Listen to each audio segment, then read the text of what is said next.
Hey guys, it's Jake Watson from Corridor Crew. You're listening to the Johnyboz Podcast.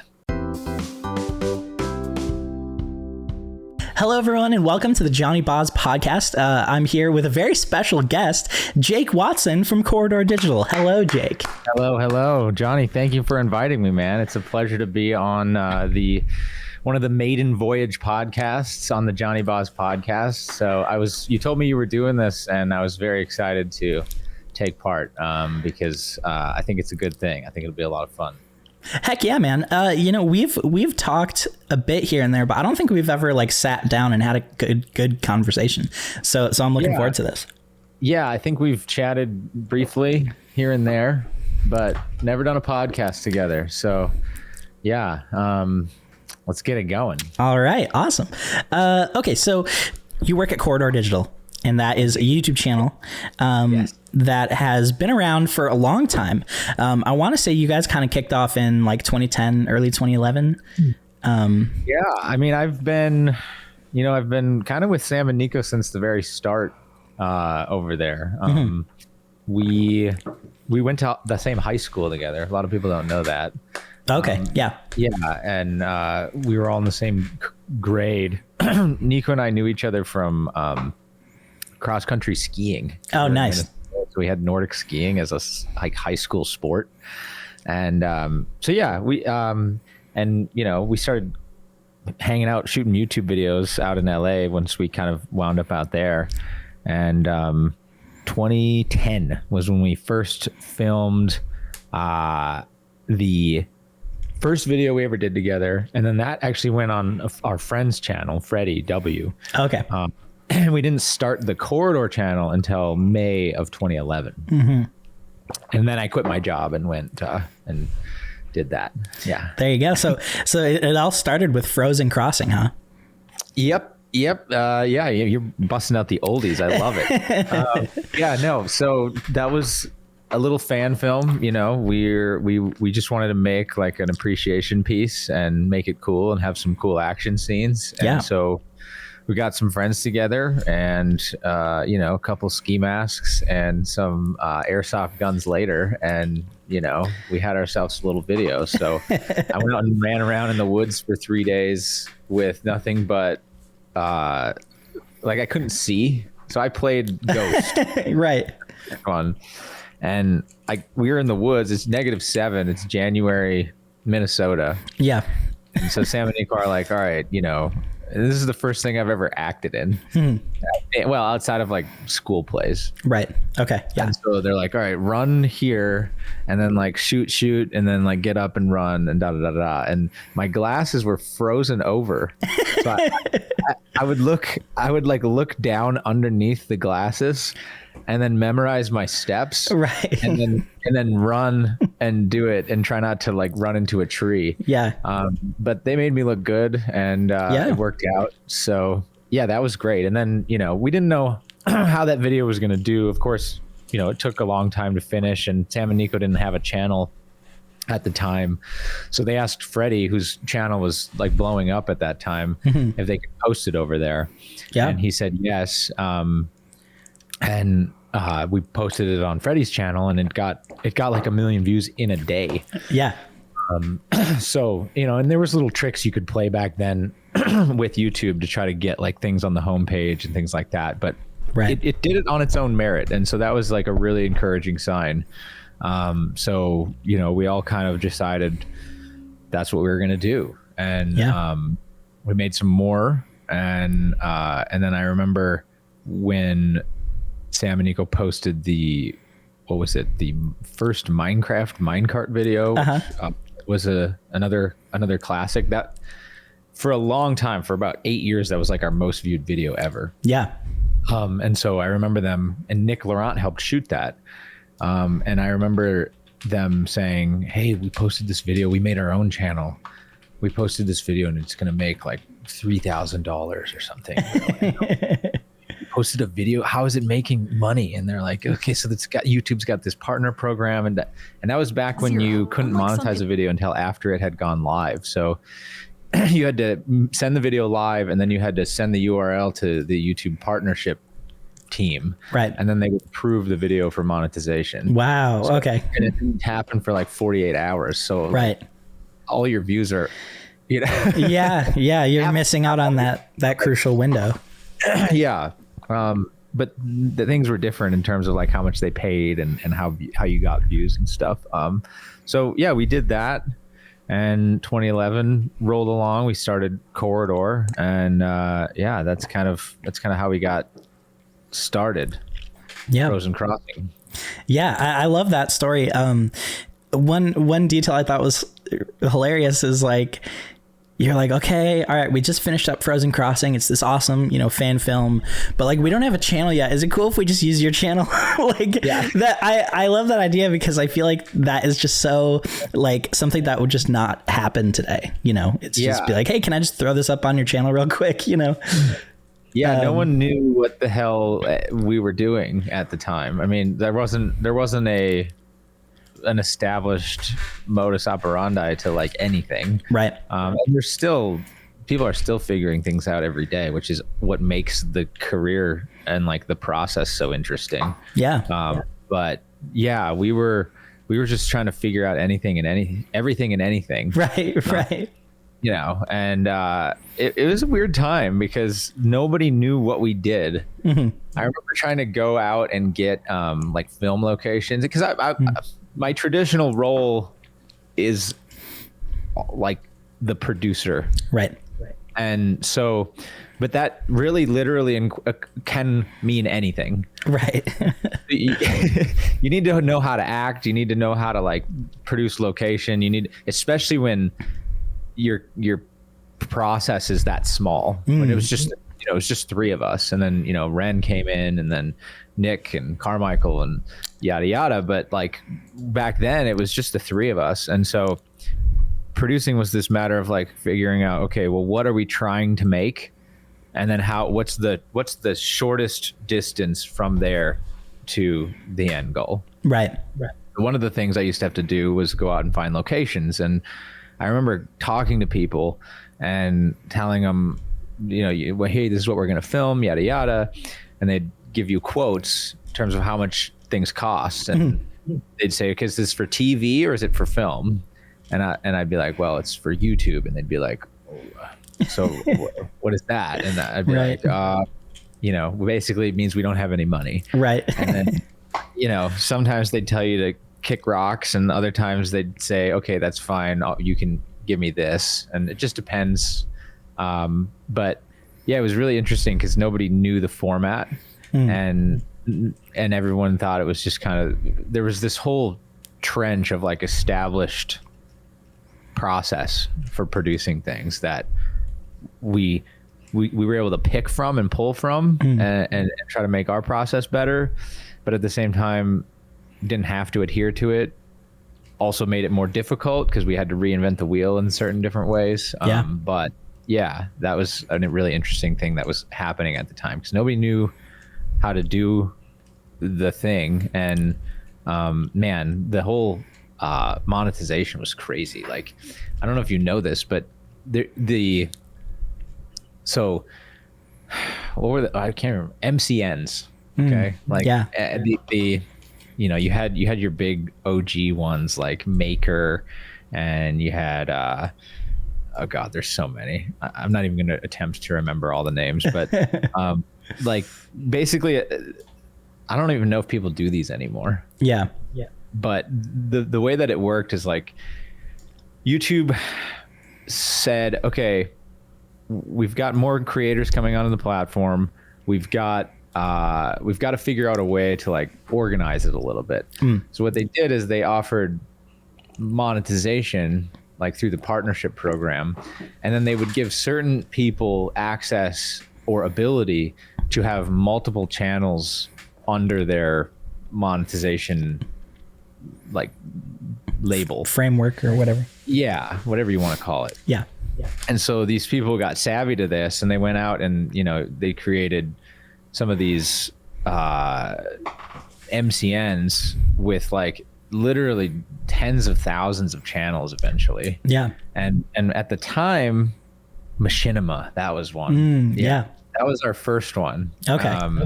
because they were just like trying to grab everything. Yeah. And it was a venture capital like risk concept, because what they said was to the investors was they said, hey, you guys give us like $20 million or whatever it was, and we'll take it and we'll bring in all these YouTube creators under our partnership.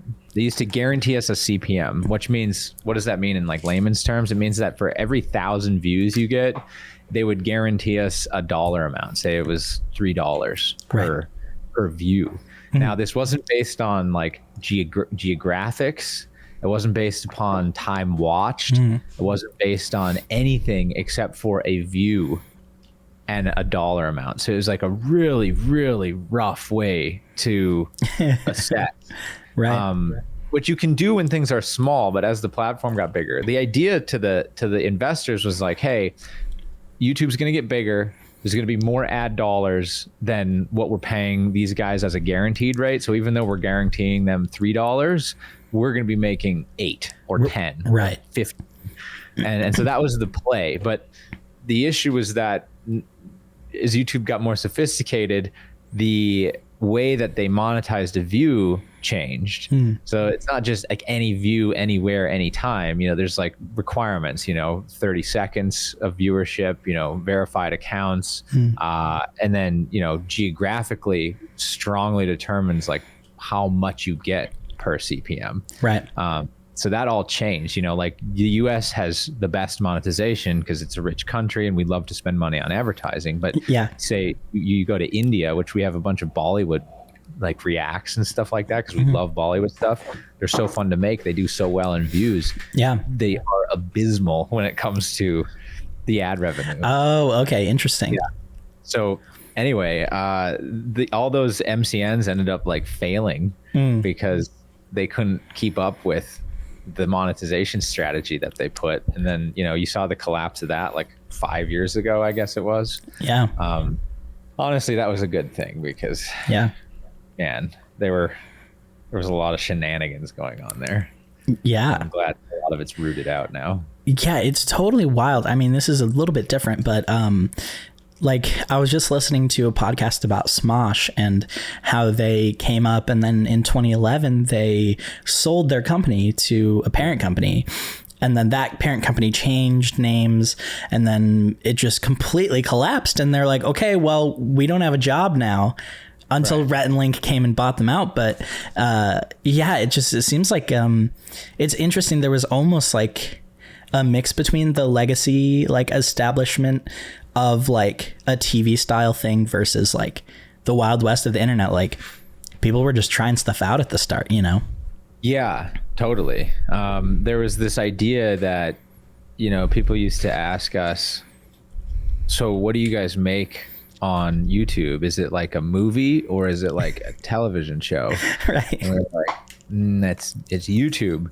But I remember that being very profound at the time. And Freddie and Brandon would always say that. They would always say like, it's not TV, it's not YouTube, or it's not movies, it's YouTube. And then of course within that, there's like 1,000 different genres within YouTube. Yeah. So it took a while for people to wrap their heads around that. Right. It's like a chef saying, I make food. Like, well, okay. And a food. Yeah. Right. You've only eaten a hot dog and a hamburger. Right. So you make hot dogs or hamburgers and you're like, ooh. It's actually spaghetti. So when you're making that spaghetti, you're a producer in kind of the Wild West where people don't really understand what you're doing yet, but you guys kind of have this core idea. I'm curious, like, was the plan kind of from the get-go like, okay, well, we're YouTubers now, we make videos every week, like we are going to do this? Or was there kind of a period where it's like, hey, let's just put up some more of those and see how it works? Like kind of where were your guys like heads at back then, Yeah, I mean, that second sort of idea is definitely where we were at for a long time. I mean, the reason why we started posting short films on YouTube was because there was no other outlet for them, and we wanted to make those things. And of course, ambitions to say, hey, let's see if we can leverage this into movies. that was a big ambition for a long time. Yeah. The thing that kind of drove us through those years was like, through those early years, was like the idea that, hey, we might be able to push this into something more legitimate. Because that was how the platform was seen. It wasn't seen as like really a legitimate platform. Right. Because it wasn't nearly as sophisticated or difficult as it is now. Yeah. It was just kind of a ragtag, whatever. And the thing that made us stand out for the longest time was the fact that we could make something on YouTube that looked like it shouldn't be on YouTube. Yes. That was kind of like our calling card for many years. Yeah. So yeah, that was certainly the idea. And then, as time went by, we realized like, hey, this when done correctly can actually be a career and can give us more reach than a movie or a TV show could. And can allow us to do it with more to practice the art form with more consistency, less risk, and more creative autonomy than we would get anywhere else, and to reach a bigger audience. So it started as like this thing that wasn't legitimate, and then it became this thing that was like, actually, this is the platform that we should be doing this if we could pick any platform ever. Yeah. It was weird. There was a shift over time. Right. And that's why we never left to go do like movies and stuff, because it wasn't, it started to not make sense. It was like, wait a minute, we can produce, like, you think about it just in basic terms.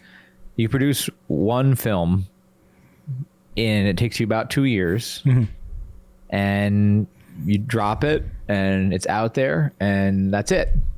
And people might like it, they might hate it. It's going to take you a few reps to get good at that art form, because that's a different art form, right, than what we do.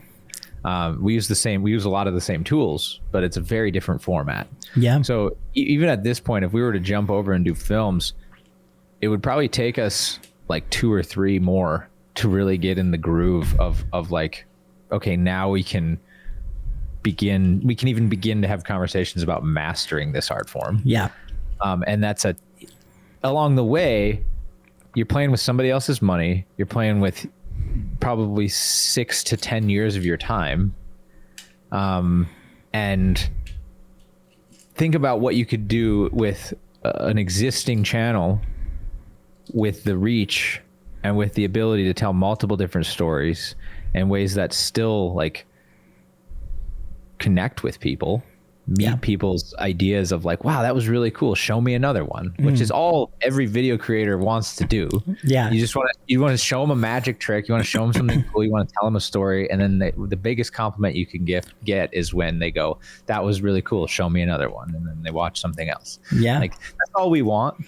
And so that's all you want with a movie, that's all you want with a video. We just figured like, hey, we already do this, we're already professionals at it, we understand the logistics and the economics and the art form behind it. Right.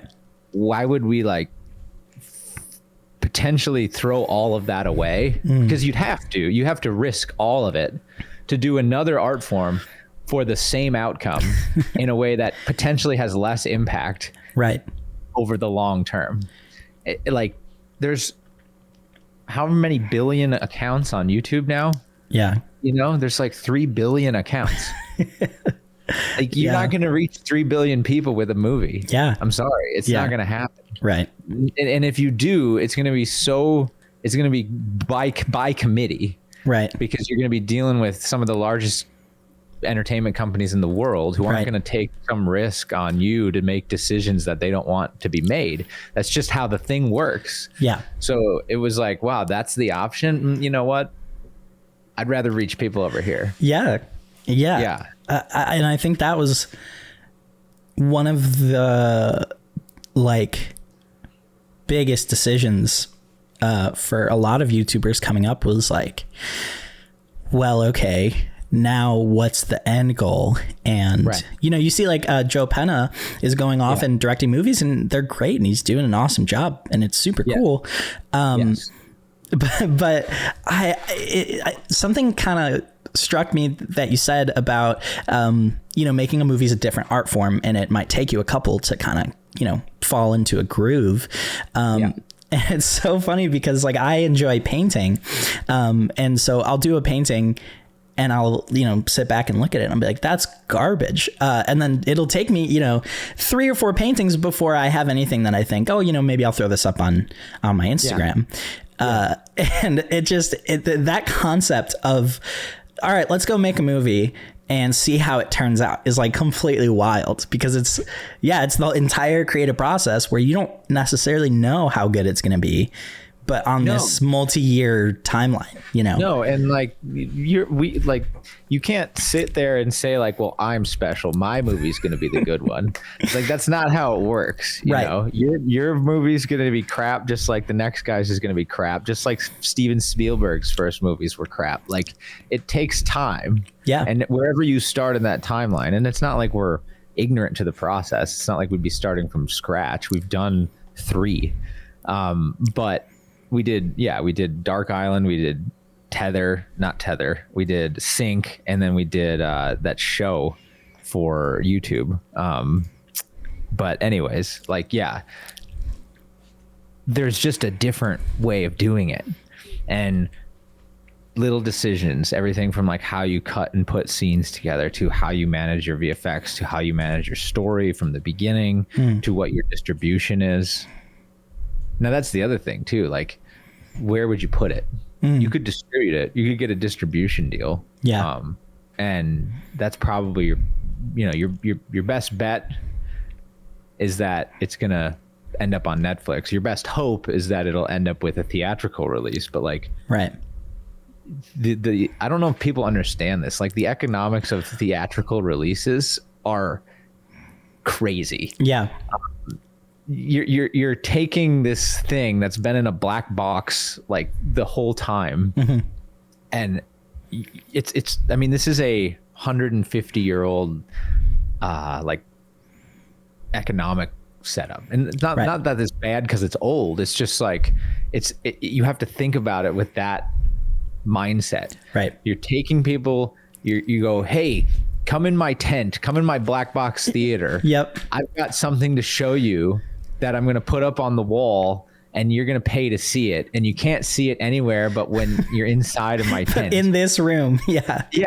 And then that it's literally, that's exactly what's happening. And so you have to, first and foremost, you have to distribute that picture at as many locations as you possibly can. And now, there's not as many mom and pop theaters. It's more conglomerates now. So that makes it a little bit easier when you're talking about it top down to get it across the country. But then they're going to say, okay, we only have this many like windows to distribute we only have this many tents. The tents are taken up at these times. It costs us this much to operate the tent. So your film needs to make us this much money in order for us to keep operating the tent. And then you're going to pay us ahead of time for that because it's your movie. It's our theater. It's your movie. We make money on the concessions. And then in addition to that, you need to run a huge nationwide advertising campaign to get people to understand that your thing is inside of the tent, because you can't just put up a sign anymore and move from town to town. That's literally where this whole industry comes from. And so you're talking about like so much upfront risk in terms of putting millions of dollars down without having anyone seen the picture. Except for a few people who are like, we'll buy the distribution rights for that. It's just, and then, like, that's why movies get so cut off on the edges, and why people are like, oh, boring, predictable, da da da da. Look, it's just because the whole thing is like propped up on these very, very precise economics. And then even when you're good at it, 9 out of 10 lose money. And then you get your 1. And this is even for, every studio. Like, everyone's been like, oh, Disney's got so many flops, they're going to go out of business and da da da. It's like, guys, you do realize like one picture, one property now for a company like that will pay for the other 20. Right. Like easily. And so that's how the economics are just insane. And so you're asking somebody, you say, hey, I went out and not only did I take somebody else's money to get the money to like produce it, just to make it. Now, you're going to sell it to a distribution company. That distribution company is basically going to take on that same risk now. Mm-hmm. They're going to basically buy the asset from you because you're like, okay, we're not like the guy who gave you the money to produce the film is like, well, I need to get my money back. And so then the distribution company is like, well, we need to get our money back on the advertising. So you basically double the amount of debt that you went into to produce the film. You double the amount of debt when you distribute the film. Yeah. And so, and then it's like, okay, now what do you have? Tent. We've got to get people in the tent. Yeah. And then, because after that, what's left? You've got, Netflix will take it for $50,000, and you can put it on like some backwoods cable channel. And, that's it, man. That's all you get. So it's a very, it never made sense. It was like, and then again, moreover, not only just the economics, but like the reach. Like, where else are you going to reach 3 billion people? Yeah. On a platform that is entirely based on like merit and idea. Mm-hmm. It's like, why would you leave that? It's one of the best platforms that's ever been created, in my opinion. I mean, it's difficult. It sucks sometimes. Sometimes you lose your faith in humanity, but sometimes it restores your faith in humanity. So, and they truly have done a remarkable job. And I'm not saying they're perfect by any stretch of the imagination. Because nobody is, and it's run by people, and people are, we fail at things. But for what it is, and for how big it is, and for how long it's been around, and how well it's been able to establish an economy for creators, like, tell me another platform that's been able to do that. Right. It doesn't exist. Yeah. Facebook, for some reason, like, totally missed the mark. They had a window from like 2015 to like 2020. Yeah. Where they could have brought over a ton of people. Yeah. Twitch is cool, but it's limited, in terms of how it works and stuff, but they've carved out their niche. And then everybody who's on a short form platform, the moment that they become successful on the short form platform, they try to jump ship. Yep. To YouTube. They leverage it to YouTube. Yeah. Totally. Why wouldn't you? You're gonna make a living based on doing Instagram integrations. TikTok integrations. Right. I mean, come on. Right. Everyone's just looking to establish a name there so that they can jump over to another platform, which is YouTube. Yeah. Or whatever else you're doing. Yeah. It's diversified. Right. Whatever. Right. So I still think that's one of the best platforms out there. I think it's certainly the best social media platform out there, but that's coming from a position where, we started there and we've been able to be successful there. I'm not chopping down anybody who's like doing anything on any platform that has a legitimate, consistent following and is doing something like really earnestly cool and creative. Like that's hard enough to do as it is. And so if you can do that anywhere, like, honestly, my props to you, because it's not easy. Yeah. I mean, I don't know, Jake, it sounds like you haven't seen my TikTok donut review show, but no, I'm just kidding. Check this out. No, I'm actually thinking I need to make that now. That was just a bit, but I do think that's not a bit. That's like a perfect TikTok show. There you go. I just eat a donut every week. Yeah. Maybe every day, I guess, with the speed of every other day. And I'll just eat a donut and, give some flavor notes and rate it out of 10. I think that's brilliant. All right, man. Perfect. Where are you you're in California, right? I'm in Chicago. You're in Chicago. Okay. Yeah. So we're both on Central Time. Well, that's great. There's enough donut shops in Chicago. You shouldn't have a problem. Yeah. No, there's tons. Finding an eclectic variety of donuts. Yeah. I mean, sweet, honestly, dude, you could easily leverage that into like 8 minutes of YouTube content. Yeah. And do it for the short form, but you could easily do like a vlog around the here's what it is. Hey guys, welcome back to Johnny's Donut Review. In today's episode, we're going to be going to Evanston, Illinois to check out the donut shop, Wooster's and Sons. I've heard a lot about this shop, never been there. They're a small mom and pop, and they apparently have the best glazed donut in all of McCullough County. So we're going to head down there, and we're going to check it out. Come along for the ride. Yeah. You go down there with a buddy. Couple of jokes and stuff along the way. You get to the shop. Oh, here's the shop. Oh, wow. Look at that. They've got cool colors. I like their window display. You walk in, you bullshit with the owner for a little bit. And then you get the donut, you sit down, you try it, and you talk about it. And then that's it. And then next week, we're going to be in, Fort Worth. Yep. And we're going to be doing X, Y, or Z. Like, that's easily 8 minutes. Yeah. And of course you can make a TikTok out of it, which would probably perform even better. There you go. Than the YouTube video, but you could easily leverage people. So look at that. You already got a format. Right. What are you there doing? We go. I got my next creative endeavor, man. This is the last episode of the podcast. I'm going all in on donuts. Hey guys, it's me, Johnyboz, the host of this here podcast. Hope you're enjoying this episode. If you do like the show, I would really appreciate it if you could give me a review on either Apple Podcasts or Spotify. That would really help me out by giving just validation, really. It doesn't do anything.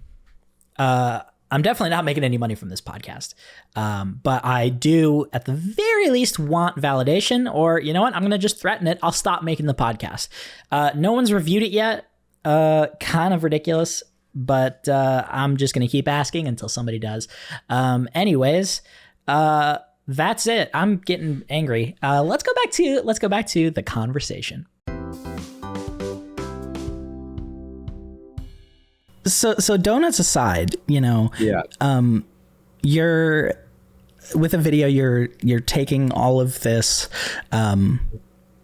creative energy, and you're getting your team around you, and you're turning something into a video, a final piece of content that someone can watch. And the good thing, between videos and movies is you make a movie, the trailer comes out, and someone just sits there and goes, no, I'm good. I don't want to see it. And so then you've just lost $8.25 or $15, however much a movie ticket is these days. Right. Whereas I feel like with YouTube, it's a little bit more forgiving in that it's less of a sell to get someone to watch your video than it is to get someone to come to your black box. Right. Yeah. Well, I'll let you finish the point. Right. So yeah. At the same time, there's all of these videos online. There's all of these subcultures and niches. So how do you get someone to care about your YouTube video? What has that journey been like for you guys? That is an evolving and imperfect and constant journey. Yeah. That's what I was gonna say. Like, the point about the theaters is a fair one. But at the same time, the saturation on YouTube is almost impossible. Yeah. There's two things. There's two things for any channel. It is consistency and marketing. Mm-hmm. Those two things are the first two necessary ingredients to create any good channel. And anybody who's made it on YouTube will tell you that. Mm-hmm. Now, what you do from there is certainly a pseudoscience, and like a ton of things go into that. But it's, I mean, you think about it this way. It's like, hey, I want to grow a tree. You go like, okay, what do you need to grow a tree? You need a seed, you need soil, you need air, sun, and water. Mm-hmm. Like these are absolute. You cannot grow a tree without these things. Yes. And so people think about it like, well, what if I used a clay pot? and put a clay pot in the ground, and you're like, that's not going to grow a tree. And you're like, yeah, but I tried, and like YouTube just sucks because I put my clay pot in the ground and it didn't grow a tree. And you're like, that's because you didn't use a seed. Right. And you're like there are hard rules when it comes to that. You have to be consistent. And when I mean consistent, I mean like patient and consistent. Yeah. Patient and consistent. It's one thing to be like, oh, I was consistent. I put a video out every day for a month and like nothing happened. And so I quit. It's like, no. Right. Did you put a video out every day for 3 years? Yeah. Then you might get 10,000 subs. Yeah. But the thing is, when it's like growing a root system, it's like you that consistency slowly over time creates a presence and it creates a library, and that consistency creates a through line from one video to the next where people understand what they're buying when they click on your video. Yeah. And that's super important. Like consistency is not, okay, I started off as a cat channel, like posting videos of cats. Yeah. And now I'm doing like home tours. Yeah. Like that's not consistency. Right. Consistency is I started off doing like home improvement reviews or home improvement projects, and over time we became a home tour channel. Like you will find you don't have to get it perfect. Like you don't have to start the channel and be like, I came up with the perfect format and I executed it absolutely precisely. And 3 videos later, we have 400,000 subs. That does happen. Yes. That does happen. There's a guy who has a horror channel, not a horror channel. He has like a crime review, crime documentary channel. Okay. And he literally has 1 video and he already has like 400,000 subs. Wow. Yeah. And there's a few others that have done that, and you can do that. Sure. There's a gun tuber named Administrative Results who started this channel with like, he just like out the gate had the format, did it, done. But he had done stuff on Instagram before that. Right. And he used that to bring people over. But that consistency creates that groundswell of like enough things being put into the ecosystem. And then when you pair that with good marketing, now, good marketing doesn't just mean Mr. Beast's video got 100 million views in a day, so I went like this and pointed at a castle and said, I bought a bunch of castles for children, or for orphans, whatever. Yeah. Like that's not good marketing for you. That's good marketing for him because he established that format, and everything from like the unsharp mask that he uses on thumbnails to like the saturation to the ridiculous titles to the ridiculous videos. Yeah. I mean, you look at like compare his channel to PewDiePie's channel, which a lot of people, I don't know if people know this, but PewDiePie still releases regular videos and his like casual vlogs still get like 5 million views. Yeah. He does, like internet culture review sort of conversational videos like this. They do well. Like he still has, I don't even know how many subs he has, probably 100 million something. I don't know. It's a lot. But anyway, like he's not going to look at his thumbnails. He never took them seriously. Right. He would change his, like his banner all the time. He would change his thumbnail all the time. Like even his name, like PewDiePie, is kind of like a meme joke. Right. So there's a totally different marketing format that he has.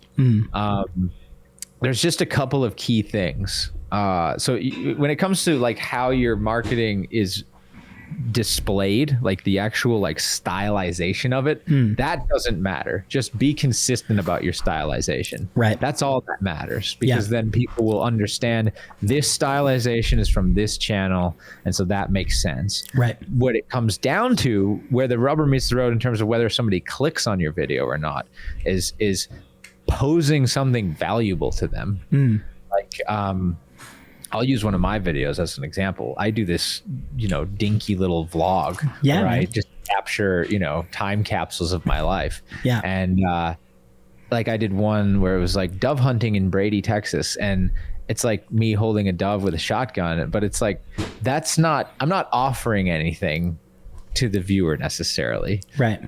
and I didn't care. Like I spend 3 hours on it, and I put it up. It's a tax deduction for me, but we can get into that. But so anyway, I'm doing that, and I'm like, it's a good example because you're not posing anything. It would be a different thing to be like, can I hit all of these doves? Yeah, or like you'd never believe the dove I found. Right. Yes. Or like, can I? Like my friend had never been dove hunting, and he came out with me and shot 25. Right. Like it was a new record. Like you gotta offer something to the viewer. They're gonna click on it. They see how long the video is. They see what marketing you've given them. And if it catches your eye, which you've got a split second for it to catch their eye, then you've got another split second for them to read the title and decide if they want to click on it. And that's where you need to offer something of value in exchange for their time. And if you don't do that, you can't expect your videos to get views. Right. It's as simple as that. You have to offer something in exchange for their time. That's what they're buying. And even though it's a free transaction, because you're not getting paid from the viewer, you're getting paid from the advertiser. Right. It's still an exchange of value. They're spending their time and you're creating something to show them for that time. And so, you just have to like be consistent and have good marketing. And what do I mean by good marketing? It's stylistically consistent and it offers something to the viewer, posits something. Right. Yeah, and that's it. Those are your two things. If you're not doing that, you will not succeed. Right. There's no getting around it. It's the tree thing. Like, no soil, no tree. Sorry, not happening. You're not gonna have a hydroponic tree. Like it doesn't. So after that, I mean, there's a whole world you can get into, because that's where the platform really opens up. But what can happen is you get enough of those videos out there that you hit this moment. And right now, my friend, this is happening with his podcast right now. He's got this podcast called the Unsubscribe Podcast. Okay. And which is a phenomenal name. That's great. Yeah. I can't believe he got that name. Yeah. I was like, nobody has taken unsubscribe. Yeah. And so anyway, they hit this they started in 2020, once a week, just making a podcast. It was like, him and the boys, and it wasn't like this was Donut Operator, who's a law video review guy, was on the podcast, and then Eli Cuevas, who's done a bunch of video production before. So they got together, they started this podcast. Well, for 2-3 years, 2020, 21, almost 4. Right. They've been, just like chip, consistency. Like, and it was plugging along, and it was like, hey, this is nice. This is good. We're going to keep doing it. The consistency is working. It's showing signs of promise. Yeah.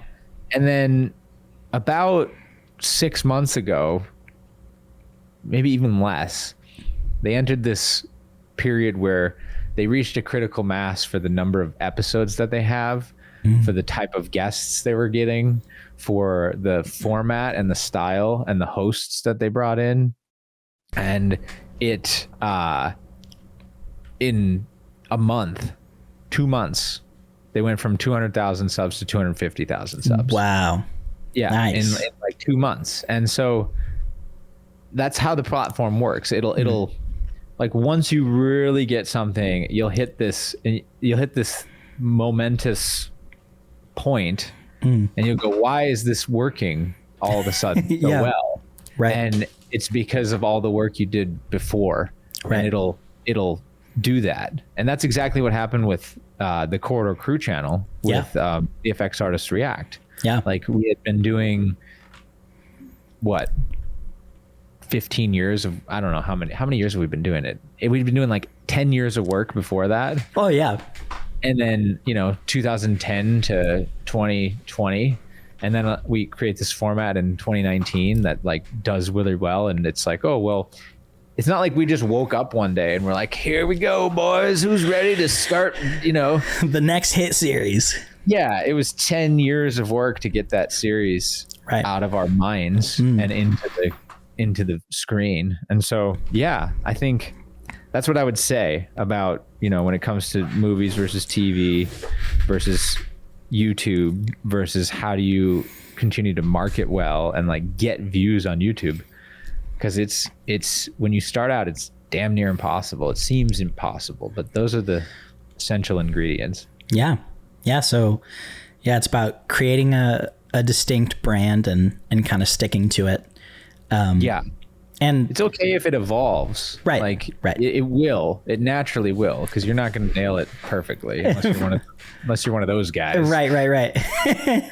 In which case, we'd have some questions for that person. But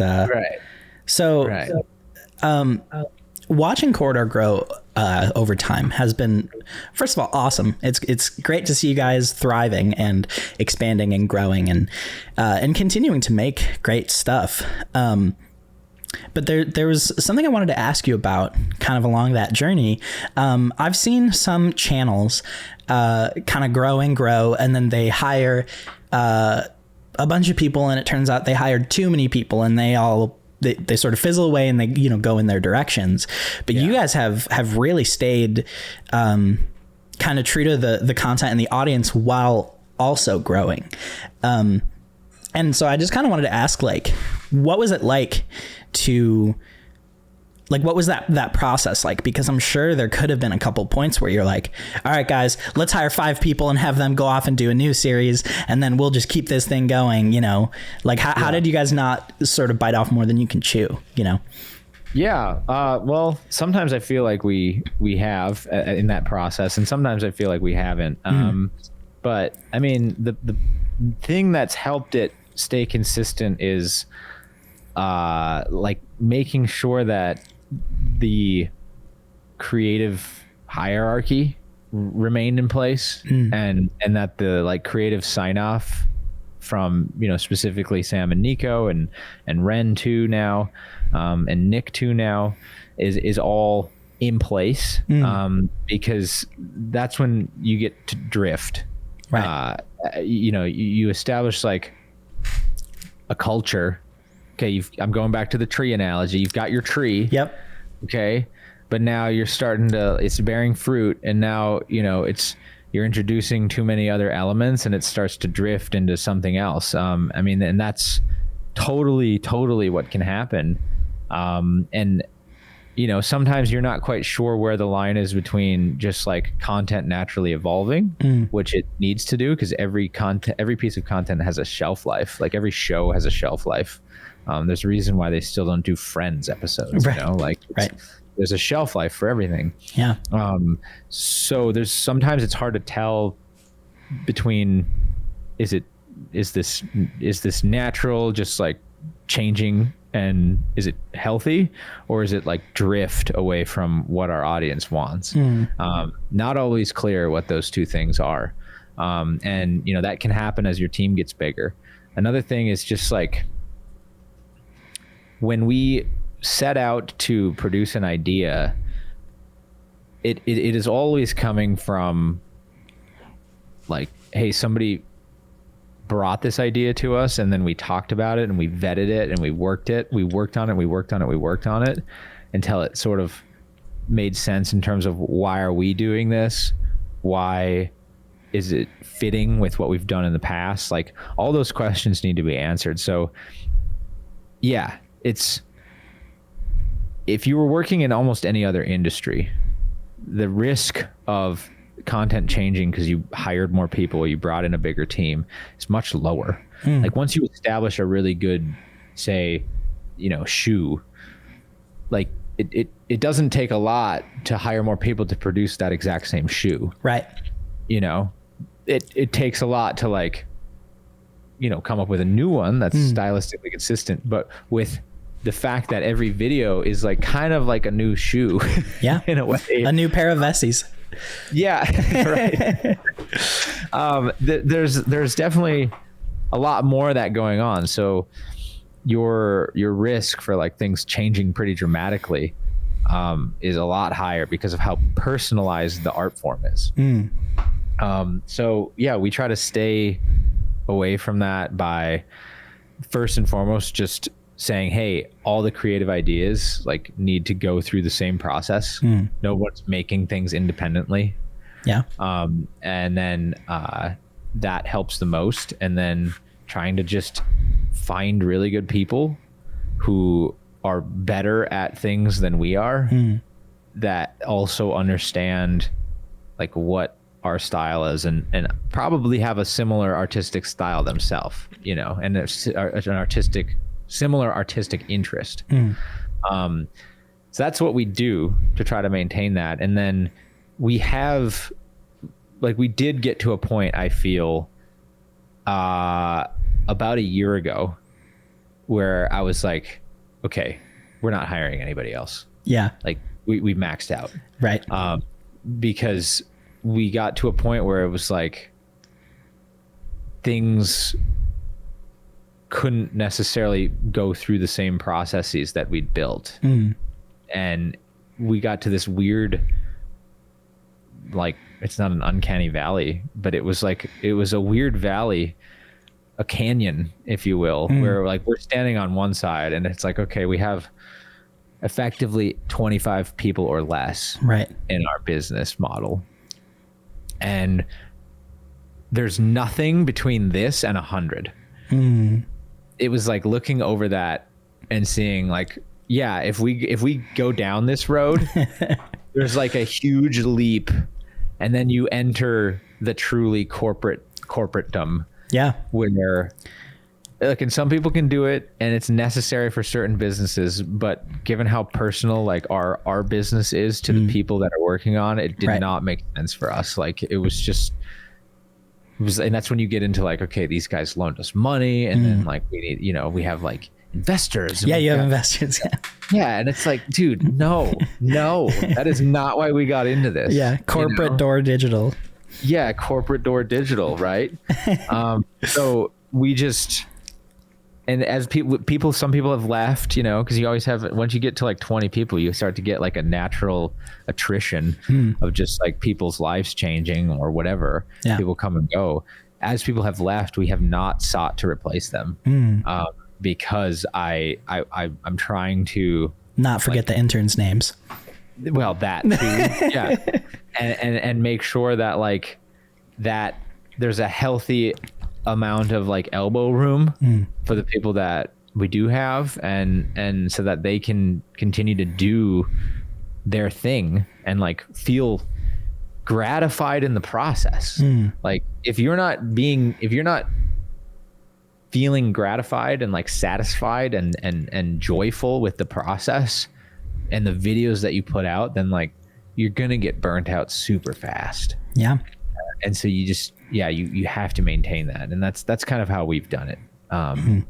But every strategy is different, you know? Like I was talking with Jordan Coleman's boyfriend, his name's Amari, I think. Probably getting that wrong. Sorry if I got it wrong. Armani. That's Armani. There we go. Yeah. He works for Tyler Perry. Oh, okay. And there's a different way that they maintain, you know, what the healthy number of people is over there. And I was talking with him about that like a year ago, and it was just interesting because there's a similar thought process that goes into it, but like the scale is way different. They're doing, you know, movies and TV. Right. But they've been able to make that work for them. And so it's just, there's no one perfect like thing. Right. You know, our strategy is like, it all goes back to impact. Like, what did you make? And how many people did it reach, and how did it actually affect the people that you reached? Right. Did they like it? Did it achieve the story that you were telling? Did they want to come back and see another one? Like how you measure impact is different for every creator, but like it just means like how did you reach your audience? Like, do they now know who you are and want to watch another one of your videos? We consider that to be impact. It's great to hear that you guys are approaching all of this with such care, especially because, like you said, these people that are watching your stuff, they're essentially paying for it with their time. Absolutely. Because, not to get, too dramatic, but like there's a finite number of amount of time that we have here. And, that's just a reality. It's just the reality, right? You got to realize like, yeah, you are asking someone to spend their, valuable time on something you've made.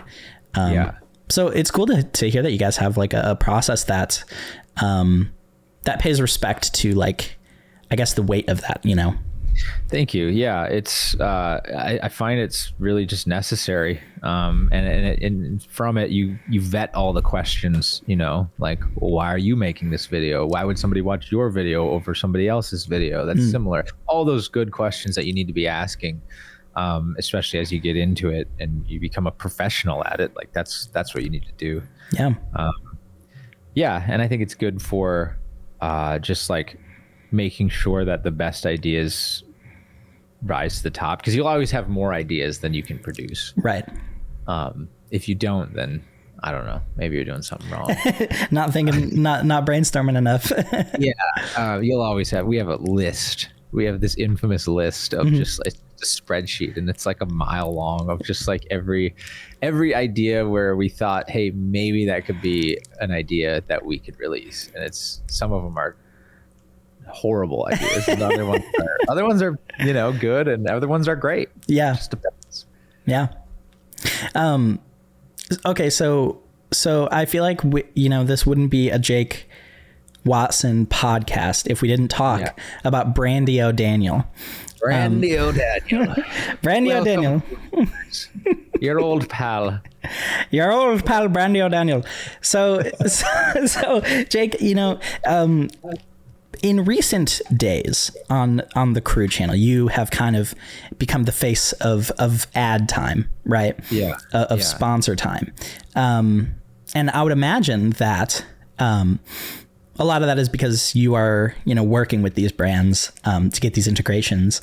And this is kind of broad, but I just, on like a top level, how do you guys go about kind of working with brands, doing integrations, and kind of incorporating that into your guys' videos?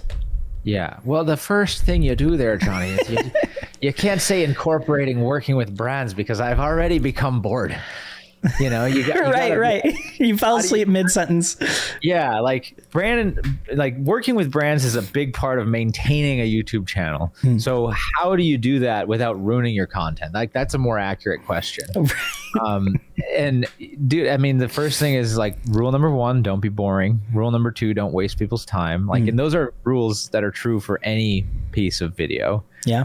So those are the main 2 things. And then, again, they're sitting there spending their time, and then now they're going to spend their time watching a brand integration. Like, right. you better crack a joke or make them smile, or like acknowledge the ridiculousness of it in some way, because if you're not, then they probably won't sit through it. Right. So it's kind of like that. Like you try to just be charming, and in whatever form that takes. Yeah. And then try to work with good brands. Like, of course, like, don't take integrations on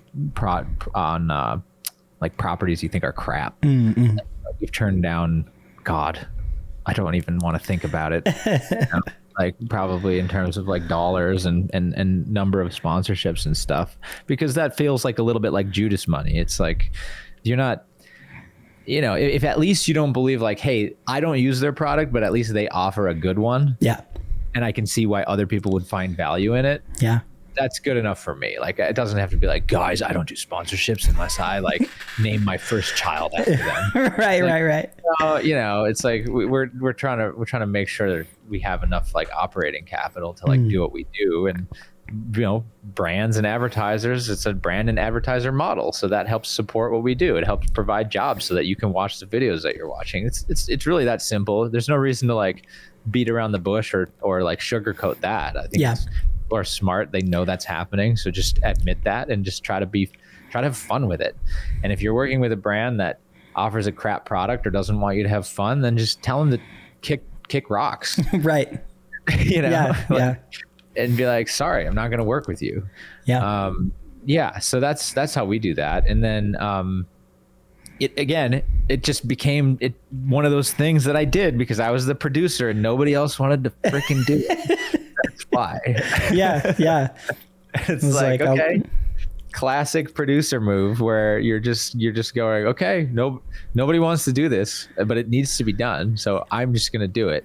Yeah. And I get not everyone's cut out like that. That's just how I am. But that's why I ended up doing that stuff. And and now it's passed on more to Jordan Coleman and others since I'm not in the studio as often. Right. Because again, that comes down to like a thematic thing. Like, you find these videos, you think about it from the perspective of somebody who's only been watching the channel for 6 months and you watch React and you watch the guys making something in the studio and yada, yada. And then all of a sudden it cuts to this random ass dude that you haven't seen. So after doing that for like a year plus COVID and stuff, like we said, like it makes more sense to either I'm in the studio if I'm in the integration or using somebody who's in the studio, because that's kind of like the structural theme that people are familiar with. And so that's why so many people too just thought I was just the guy who did the integration. Right. They're like, what is this ad guy? Yeah. I remember seeing that. I was like, guys, he does more than that. Like, he's not just the ad man. Right. But I totally understand why people would be mistaken about that. And that's when we started to get those kind of comments, that's when I realized like, oh, okay, we should probably phase this out because people are confused about my presence on the channel. Just literally getting confused. Like, wait a minute, who is this guy? Oh man. Yeah.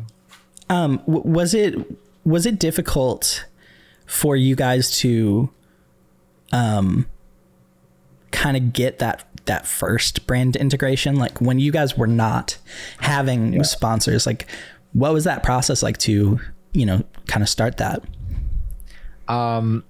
Well, it kind of happened in two different phases. There was how we got them on the Corridor channel originally, and then how we got them on the Corridor Crew channel. How we got them on the Corridor Crew channel is more accurate to how things occur today. So I'll just speak to that. Yeah. We basically didn't get any offers until we started to get around 100,000 views per video. Okay. So that's a really good benchmark when it comes to understanding like what people when they will start to offer, like 50 to 100,000 consistently. If you're getting those kind of numbers and your videos are monetized, as in they're longer than 8 minutes, then you shouldn't have a problem getting, introductory level integrations. So that's like, now there's one exception, and that's podcasts. Podcasts are certainly the exception. Podcasts, you can have numbers down in the, and then the way you measure podcast numbers isn't by views, it's by downloads, because it's all platforms. Right. So you think about it holistically, how many downloads, which is to use literally the old term for downloading an MP3 onto a iPod, which is the term podcast comes from. Yeah. It's not a broadcast, it's a podcast. Cast into the pod. So how many downloads you get is basically views now, but they use the term downloads. And if you're in the 30 to 40,000 download range, you can start to get integrations on podcasts. The nice thing about podcasts as well is that people are totally used to there being multiple sponsorships in a video. Whereas a regular YouTube video, one is all you can get away with. Right. Or you should be doing, really. So they're better monetized in that way. That's one exception. Podcasts, the reason why there's so many podcasts is because they monetize at a much smaller point, and they're easy to produce. So why not do them? You know, and people love having, what's more human than having conversations with people? Absolutely. So yeah, that's why they work. And fortunately there's a pretty good like ecosystem around them. But yeah, when it comes to regular YouTube videos, probably 50 to 100,000 is when you'll start getting those first emails from random people who want to send you things or things like that. And don't take it all. Don't take it all, because you'll want to, but there's some real crap out there. I got an email from someone in China saying they had some beauty products and wanted to see if I wanted to try them. And I was like, well, clearly they know my channel. So that's a hilarious idea though. If you're like, hey guys, so you know, they want me to try these beauty products. They paid me the money. So let's get on with it. Don't shave, don't do anything. Just right on top. Yep. Yeah. And then just be like, you know, I think I look worse. I'm going to go wash this off. But hey, you know, here's the link. Dude, Jake, we cracked it again. Another Johnyboz video. Johnyboz genius idea. It's perfect. Man. Johnnyboz's makeup and donut reviews. dude, my channel you just got in on the ground floor, man. It's about to just Johnny skyrocket. Reviews the world. Johnny reviews the world, just one thing at a time, you know. Dude, that could be a format for you. You've got the demeanor, you've got the moxie for it. No joke. I would genuinely. This is a good idea, and the wheels are turning, Jake. The creative juices are flowing, man. This is good. This is perfect. Good. Yeah. No, you could do it. Yeah. You could do it. Yeah. Really quick, this podcast is brought to you by the Johnyboz School of Jokes. Thank you so much to the Johnyboz School of Jokes for all your support over the years. If you guys go to their website, you can get a coupon code for your first semester of tuition. So check it out. That's right, guys. Don't forget, school's in session every day with Johnyboz. School is in session. That's right. Come get your degree. Absolutely. You have one. Yeah. You know, you graduated. I do. I have some. I've got a few. I got one in law. I got two from Notre Dame, and you know, that old high school one too. So got those going for me. Yeah, and the joke school degree too. Yeah, and of course, because you were in the video, man. Right. You know, I don't know how I can forget that. We still have in the studio that original Johnyboz award. Oh yeah. Yeah, that you sent us. I still have it up on one of the like trophy shelves. Yeah. Heck yeah, dude. I love that. Yeah, I keep it right next to a streamy. Good. Actually. Yeah. Yeah, because I think it's almost more important. A lot of people, no one's talking about this, but a lot of people are saying the Johnyboz Awards are more prestigious than the streamies. So yeah, you know. Absolutely. Yeah, so other people's words. I would never say that, of course. That's my official opinion on the matter. All right. I mean, I can even give you that so you can clip it. Guys, the Johnyboz Awards, if you didn't know, are more prestigious than the streamies. I mean, everybody knows it. Now you know it too. There you go. You heard it here first, everyone.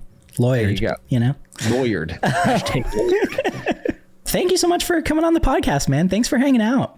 Of course, man. I really wish you the best of luck and endeavors with this new venture. Yeah. I hope that it crushes, man. And, you know, like if you ever need to talk to anybody about podcasts or anything like that, my buddy Eli, who's doing the Unsubscribe one, he's a wealth of knowledge. Heck yeah. And keep bringing in guests, because that's like the key to the whole thing. That's how you do it, man. Well, yeah, thanks for being part of it, dude. Of course. You know, the classic, where can people see your stuff? Where can they check out all things Corridor? Yeah, well, obviously we're YouTube at Corridor Crew. And then if you want to see my dinky personal vlog, it's YouTube at Jake Watson. So check it out there as well. Heck yeah. Go check out those vlogs, everybody.